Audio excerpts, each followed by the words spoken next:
They said it was about national security. But what if it's about national control? Trinidad and Tobago is now under a state of emergency. No curfew, but full police powers. No names released, but senior officials allegedly targeted. And just like that, the government now has the legal right to enter your home without a warrant. This isn't just about gangs in prison. This is about power, politics, and what a modern-day police state really looks like in the Caribbean. Kamla Persib-Besesser, once the comeback queen of Caribbean politics, now holds unprecedented authority. Is this the fight against crime, or the quiet erosion of democracy? Let's break it down because most people won't read the fine print. But that's where the truth is hiding. Now, before we get into it, don't forget to like, subscribe, and drop your comments below, especially if you're tired of the fluff and want Caribbean news with real teeth. This is Bacchanal Buzz. Let's get into it. Trinidad and Tobago. Soon after the government of Trinidad and Tobago declared a state of emergency on July 18th amid threat to national security, the locals started questioning how long it will remain in place. This is not your average police operation. This is full-blown government control cloaked in public safety, and if you're not watching carefully, you'll miss just how serious this is. From gang threats to power grabs, what's playing out in Trinidad? And Tobago feels less like a Caribbean democracy and more like the quiet rollout of a police state. According to the post-SOE briefing by Attorney General John Jeremy, the state of emergency will remain in effect for as long as law enforcement requires the necessary support to address the existential threats facing the nation. It will continue for as long as the security forces tell us that they need the additional legislative support. Can expect Parliament to be sitting within the next 15 days. It's a matter for the Prime Minister. If this goes on for beyond the time prescribed in the Constitution, there would be a need for the Parliament to extend the time, he quoted. Translation: this SOE has no firm end date. It ends when they say it ends. And they is basically Kamla Persib-Besesser, who is now operating with more authority than any Prime Minister in recent memory. Parliament is secondary. The police are now the first line of governance. What we're witnessing here isn't just crime control, it's power consolidation. Notably, the confirmation of SOE came in a press statement issued by the Trinidad and Tobago Police Service early on Friday. It noted that criminal gangs are planning to carry out assassination, robberies, and kidnappings from within the prison system, which is why the SOE was declared. Commissioner of Police Alistair Guevara said that gang leaders have been extracted from MSP prison. That's right. Alleged hit jobs, robberies, and kidnappings are being orchestrated from inside one of the country's highest security prisons. It's a terrifying thought, but it also raises bigger questions. How does this level of criminal coordination even exist behind bars? Are we witnessing just a breakdown in the system, or is this system operating exactly as designed and only now being used to justify sweeping government powers? Cop Guevara said that he recommended the emergency after he received an intelligence report where inmates and individuals from outside the prison had formed an alliance into a criminal syndicate to commit high-profile crime.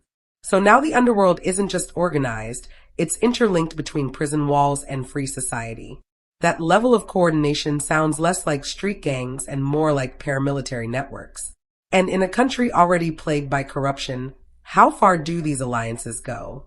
Politicians? Police? It's worth asking. He added that he immediately shared the information during a meeting of the National Security Council and later recommended to the Prime Minister and Attorney General that a SOE was necessary to help law enforcement in addressing the danger. To be fair, if the threats are credible and we have no reason to doubt they are, this kind of swift national security response might be justified. But what makes this different is the timing, the vagueness, and the complete lack of transparency. If a crisis is this bad, why won't they name names? Why not offer more evidence? Or is the point not to inform, but to control? The commissioner was further asked to name some of the specific targets of the organized syndicate. However, he said that he won't be answering any such questions because of the sensitivity of the matter. That sensitivity line has become political shorthand for don't ask too much. But if senior officials and national institutions are the targets, as is later suggested, then this isn't just gang-on-gang violence. This could be something much deeper, maybe even politically motivated. And that opens up an entirely different conversation about who's really under threat and who benefits from the public sphere. While the commissioner did not reveal, but an earlier press statement by police officials noted that the attacks were allegedly against senior officials and national institutions. Translation: politicians, judges, maybe even heads of departments, basically, people who could shake the government if targeted. It paints a picture of a nation under siege, but also hands a blank check to those in power to do whatever they feel is necessary in the name of protection. That's the perfect storm for civil liberties to get washed away. Commissioner of Police Alistair Guevara also assured the public that there is no curfew in effect despite the declaration of a state of emergency, and he encouraged the citizens to go about their lives as normal. Go about your lives as normal. Except now the police can search your home without a warrant, detain you longer than usual, and exercise enhanced powers with little oversight. If that's the new normal, then normal has taken a dark turn. He further emphasized that law-abiding citizens have absolutely no reason to fear. Even as police exercise enhanced powers under the current emergency regulations, including the authority to enter and search properties without a warrant. That's the line always used in these situations. If you've got nothing to hide, you've got nothing to fear. But history tells us otherwise. It's not always about you. It's about who gets to decide what's law-abiding and what isn't.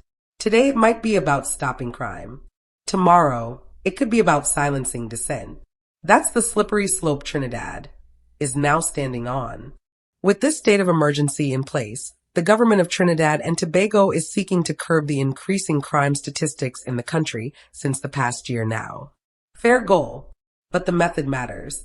And when emergency powers are given without clear limits, history shows they often stay far longer than advertised. Kamala Persibasessor now holds one of the most powerful positions a Caribbean prime minister can have. Her grip on the state is near total. Whether she uses that power to heal the country or to tighten control, only time will tell. So what do you think? Is this really about safety or something deeper? Is Trinidad and Tobago slipping into a soft dictatorship disguised as national defense? Don't forget to like, subscribe, and drop your thoughts in the comments below, especially if you've ever wondered what it looks like when politics and policing start to blend too closely. Thanks for watching.